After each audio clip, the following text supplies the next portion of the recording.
Rundaka telah lolos dari maut. Pertempuran besar kini ada di hadapan matanya. Dalam gelap rimba jagat dunia persilatan, akankah Rundaka memenuhi takdirnya?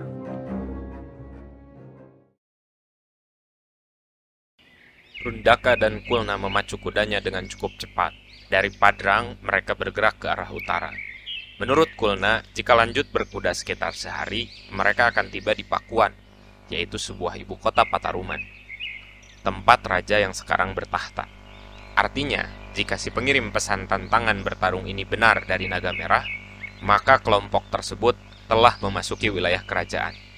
Hal ini menjadi berbahaya, karena kerajaan yang akan digulingkan adalah tepat di Pataruman itu.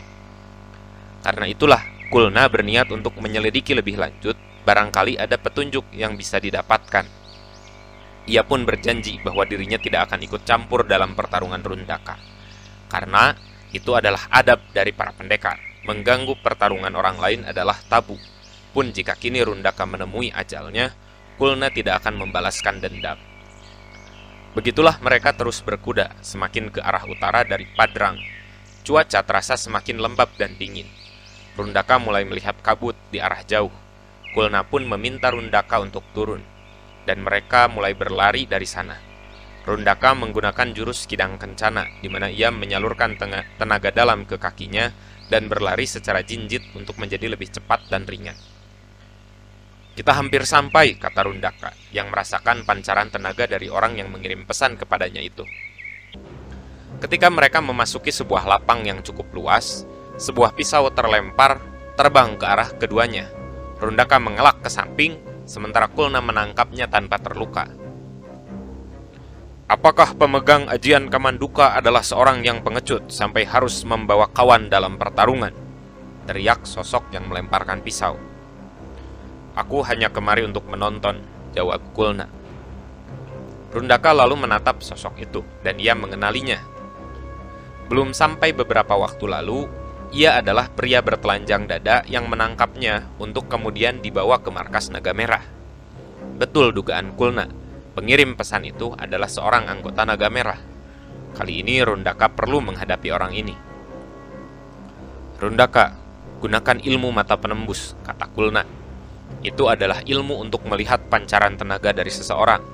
Pendekar pada tingkat yang sudah cukup tinggi pastilah mahir menggunakan ilmu ini." Rundaka lalu menyalurkan tenaga dalam ke antara dua matanya dan melihat ke arah lelaki itu. Ada pancaran tenaga yang berwarna aneh menguar dari tubuhnya. Perlahan, Rundaka juga mencium bau yang tidak lazim. Itu bukan bau yang busuk, tetapi bukan juga wewangian. Ini mirip seperti ketika ia dan Hara pingsan sebelum diculik. Orang ini pastilah yang menebar racun untuk menghilangkan kesadaran itu. "Siapa namamu, anak muda?" tanya Kulna. "Namaku Tugala, dan hari ini aku akan mencabut nyawanya," jawab Tugala sambil menunjuk kepada Rundaka. Rundaka sudah tidak perlu bingung lagi sekarang kenapa orang ini ingin membunuhnya. Ia tahu Tugala siap bertarung sampai mati. Alasannya sama dengan Wisesa. Jika ia gagal membunuh Rundaka, ia yang akan dibunuh oleh Dakabumi alias ayahnya sendiri. Rundaka pun maju dan bersiap. Ia mengeluarkan ki-nya dan menyelubungi tubuhnya untuk memperkuat serangan fisik. Tugala melakukan hal yang sama. Keduanya kini maju dan saling menerjang.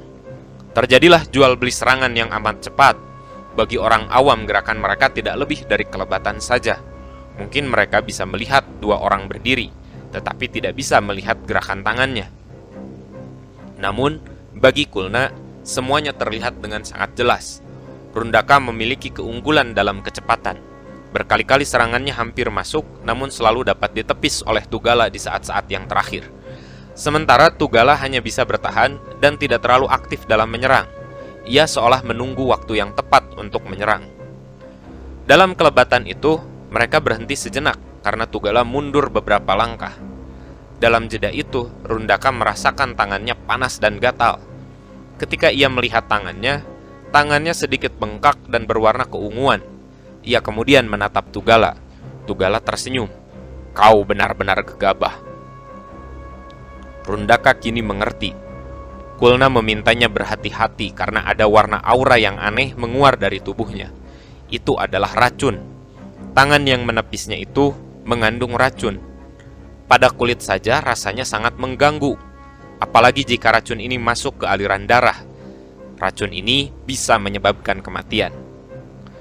Tugala ternyata lebih berbahaya dari yang ia pikirkan.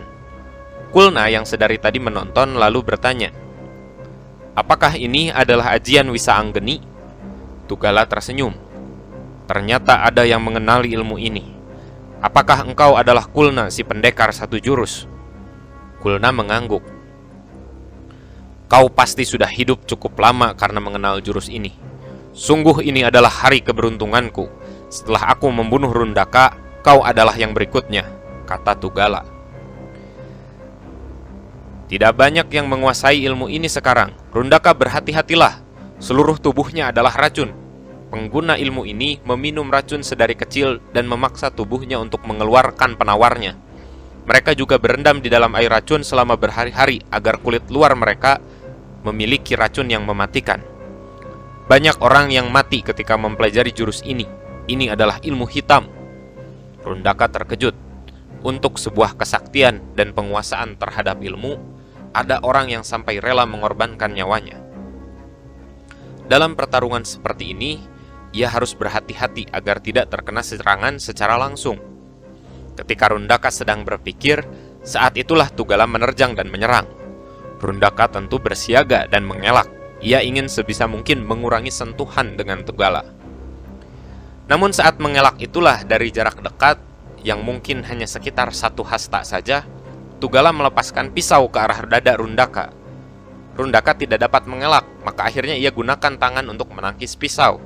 Namun karena ia menggunakan tangannya, bagian tubuh lain menjadi tidak terlindung. Tugala yang sudah menyalurkan ki ke ujung jarinya lalu menusuk dada Rundaka di bagian atas. Rasanya seperti ditusuk pedang. Racun kini telah masuk ke dalam aliran darah Rundaka. Ini adalah hal yang seharusnya tidak terjadi. Rundaka lantas jatuh di atas lututnya. Pandangannya berbayang dan kabur. Suara mulai terdengar samar-samar. Inilah akibat dari racun yang masuk ke aliran darah dan nampaknya bereaksi dengan sangat cepat. Rundaka benar-benar bisa mati dalam keadaan ini. Tugala nampaknya tidak terburu-buru menghabisi Rundaka. Ia menendang kepala Rundaka sampai tersungkur. Rundaka mulai kejang dan tubuhnya mengeluarkan keringat dingin. Ia berusaha sebisa mungkin mempertahankan kesadarannya. Kulna yang sudah berjanji tidak akan ikut turun bertarung, hanya diam. Namun raut wajahnya tidak menunjukkan apapun. Rundaka tidak boleh berputus asa, karena saat ia merasa kehilangan harapan untuk hidup, saat itulah ia akan benar-benar mati. Rundaka berusaha mengatur nafasnya yang mulai tersenggal. Di tengah kepanikannya itu, ia kembali mendengar bisikan yang sama ketika ia berada di Padrang. "Saraza Hafez Kala." Rundaka kemudian menggumamkan itu sambil tubuhnya menggigil dan kejang. Ketika itulah sekelebatan muncul titik inti kehidupan Saraza. Ia kemudian tanpa sadar memberikan perintah agar titik itu berdenyut lebih kencang, lalu memerintah setiap jengkal tubuh bagian dalamnya untuk menolak racun yang ada dan mengembalikan kesadarannya. Perlahan saja hawa hangat menjalar di seluruh tubuh Rundaka. Ini adalah reaksi yang diberikan tubuhnya ketika ia memerintah titik inti tenaga untuk menjalankan apa yang diminta pikirannya. Ia terus menggumamkan perintah untuk memperbaiki bagian dalam tubuhnya dan menolak racun yang masuk ke tubuhnya itu. Semakin ia gumamkan, semakin ia merasa memegang kendali penuh atas titik inti tenaga. Dalam pandangan Tugala, kejadian itu hanya berlaku sekejap saja. Namun sebenarnya Rundaka mengalami runutan itu di dalam pikirannya. Dalam kesadaran pikiran, ternyata waktu tidak berjalan sama dengan kenyataan. Karena ketika ia bangun berdiri, Tugala nampak terkejut, seolah ia baru saja menendangnya, namun Rundaka bisa langsung bangkit dan sembuh dari racunnya. Kini ia sepenuhnya memegang kendali atas titik inti kehidupan dirinya. Ketika Rundaka mencoba merasakan Saraza atau titik inti kehidupan itu, ia bisa merasakan seluruh alam di sekitarnya ikut berdenyut. Pada saat itulah Rundaka mencoba merasakan angin. Pada udara kosong, sesungguhnya juga terdapat titik inti kehidupan. Seolah ada intuisi yang menuntunnya, Rundaka memerintahkan udara untuk saling bergesek. Ketika ia menengadahkan tangannya ke atas langit, kilatan petir langsung menyambar Tugala. Padahal itu adalah siang yang terang. Namun dalam kendali Rundaka, langit berubah gelap dan memunculkan petir yang menyambar. Ketika itu juga Rundaka merasa tenaganya habis dan terkuras. Langit kembali menjadi cerah, namun setengah kesadarannya telah hilang. Kulna lalu berdiri di sampingnya dan membantu Rundaka untuk berdiri juga. "Tuan, tolong jangan ikut campur," kata Rundaka dengan suara yang lemah. "Sudah berakhir, dia sudah sekarat," kata Kulna. "Kau sudah menguasainya." "Ajian Kamanduka," kata Kulna dengan nada yang bangga. Rundaka tersenyum dan tahu bahwa itu benar. Itulah yang ia pernah pikirkan sebetulnya. Ternyata benar, ajian Kamanduka adalah ajian untuk menguasai inti alam, dan dengan tenaga halus mengendalikan inti dari tenaga tersebut. Ia berhasil memanggil petir di siang bolong, namun sebetulnya masih banyak hal yang bisa dilakukan dengan ajian Kamanduka. Kulna menghampiri Tugala yang tubuhnya gosong tetapi menyala karena tersambar petir. Ia pastilah belum mempersiapkan tenaga dalamnya. Tubuh bagian dalamnya hancur dan ia muntah darah banyak sekali. Namun, ia masih bisa bernapas. Sebelum mati itulah Kulna memiliki ide. Ini adalah salah satu kelebihan yang dimilikinya. Pada tingkat yang sangat tinggi, Kulna bisa memasuki pikiran lawan jika lawan tidak menutupnya. Ia melakukannya dan menerobos pikiran Tugala.